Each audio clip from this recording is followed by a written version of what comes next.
ఒక్కసారి రుచి చూస్తే మళ్ళీ మళ్ళీ అడిగే రుచి Andhra style pulihora. Welcome to the జుహా Fatima's world. మా ఛానల్ ని కొత్తగా వచ్చిన వాళ్ళందరికీ ఒక చిన్న రిక్వెస్ట్, వీడియో నచ్చితే వెంటనే సబ్స్క్రైబ్ చేసుకోండి. ఇలాంటి మరెన్నో రుచికరమైన వీడియోల కోసం మాతోనే ఉండండి. మాతో మీ జర్నీని స్టార్ట్ చేయండి. వీడియో నచ్చితే లైక్ చేయండి. పులిహోర అనగానే నోరించే పులుపు, కమ్మని తాలింపు, చక్కని మసాలా రుచి గుర్తుకొస్తాయి. ఆంధ్ర తెలుగు వంటకాల్లో ఎంతో ప్రత్యేకమైన ఈ పులిహోర పండుగలు వచ్చినా, శుభకార్యాలు వచ్చినా, ప్రయాణంలో తప్పక కనిపించే రుచికరమైన వంటకం. ఇంకెందుకు ఆలస్యం, స్టార్ట్ చేద్దామా ప్రాసెస్ని. ముందుగా పులిహోర పొడిని రెడీ చేసుకుందాం.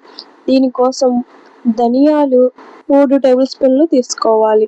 శనగపప్పు 2 టేబుల్ స్పూన్లు, మినప్పప్పు 1 టేబుల్ స్పూన్, ఎండుమిర్చి 5 లేదా 7, మెంతులు 1/2 టీ స్పూన్, జీలకర్ర 1 టీ స్పూన్, నువ్వులు 1 టేబుల్ స్పూన్, ఆవాలు 1/2 టీ స్పూన్ అండ్ సోప్ 1/2 టీ స్పూన్ తీసుకొని వీటి అన్నింటినీ ఆయిల్ లేకుండా పాన్లో వేసుకొని లో ఫ్లేమ్ మీద వేయించుకోవాలి.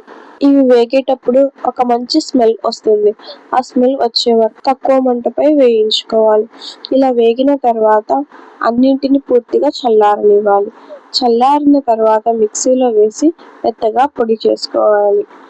ఈ పొడి టేస్ట్గా ఉండాలి అంటే ముఖ్యంగా మనం ఈ పదార్థాలన్నీ మాడిపోకుండా లో ఫ్లేమ్లోనే ఫ్రై చేసుకోవాలి. అప్పుడే టేస్ట్ పొడిగా వస్తుంది.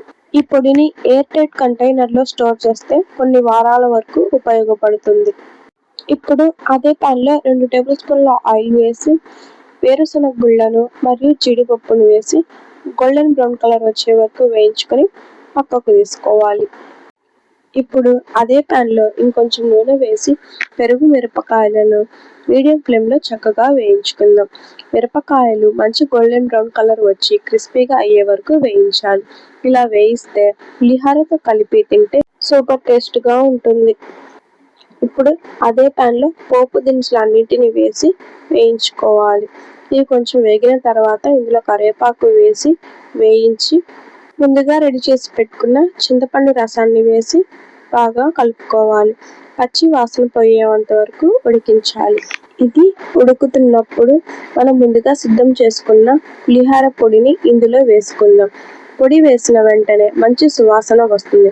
మసాలా అంతా చింతపండు రసంలో బాగా కలిసేలా ఒకసారి చక్కగా కలుపుకుందాం. ఇదే మన పులిహోరకు అసలైన రుచి. కొంత సమయం తర్వాత 1 స్పూన్ పసుపు, రుచికి సరిపడినంత ఉప్పు వేసి బాగా కలుపుకోవాలి. ఆల్రెడీ అన్నంలో ఉప్పు వేసుకుంటారు కదా కొందరు, అందుకు మనం చూసి వేసుకోవాలి. మన రుచికి సరిపడినంత ఉప్పు వేసుకుంటే సరిపోతుంది. ఇలా కలిపి మరో 2 నిమిషాల పాటు మూత పెట్టి ఉడికించుకోవాలి. 2 నిమిషాల తర్వాత చూస్తే నూనె పైన తేలాడుతూ ఉంటుంది. అప్పుడు మన పులిహోర మిక్చర్ రెడీ అయినట్లే. ముందుగానే అన్నం వండి చల్లారడానికి పెట్టేశాను. ఇప్పుడు ఈ చల్లారిన అన్నంలో 1 స్పూన్ ఆయిల్ వేసి ఇలా సమంగా కలుపుకున్న తర్వాత మనం ముందుగా ఉడికించుకున్న పులిహోర మిశ్రమాన్ని వేసి అన్నం మెత్తగా కాకుండా ఒక్కో మెతుకు విడిగా ఉండేలా నెమ్మదిగా కలుపుకోవాలి. పులిహోర పొడి అన్నంలో బాగా కలిసేలా కలిపితే మన పులిహోర రెడీ అవుతుంది. ఇప్పుడు పులిహోరకు మరింత క్రంచీగా, రుచిగా ఉండేందుకు ముందుగా వేయించి పెట్టుకున్న పల్లీలు, జీడిపప్పు, పెరుగు మిరపకాయలు వేసి ఒకసారి చక్కగా కలుపుకుంటే మన పులిహోర రెడీ అయినట్లే. పులుపు, కారం, మసాలా, పల్లీలు, జీడిపప్పు అన్నీ చక్కగా కలిసిపోయి ప్రతి ముద్ద ఎంతో రుచిగా ఉంటుంది. ఇంట్లో మీరు కూడా తప్పకుండా ఈ పద్ధతిలో చేసి చూడండి. మీకు ఎలా వచ్చిందో కామెంట్ బాక్స్లో చెప్పండి. ఈ రోజు మన పులిహోర రెసిపీ మీకు నచ్చిందా? అయితే వెంటనే లైక్ కొట్టండి. మీ లైక్తో మాకు మరిన్ని మంచి రెసిపీలు చేయాలనే ఉత్సాహం వస్తుంది.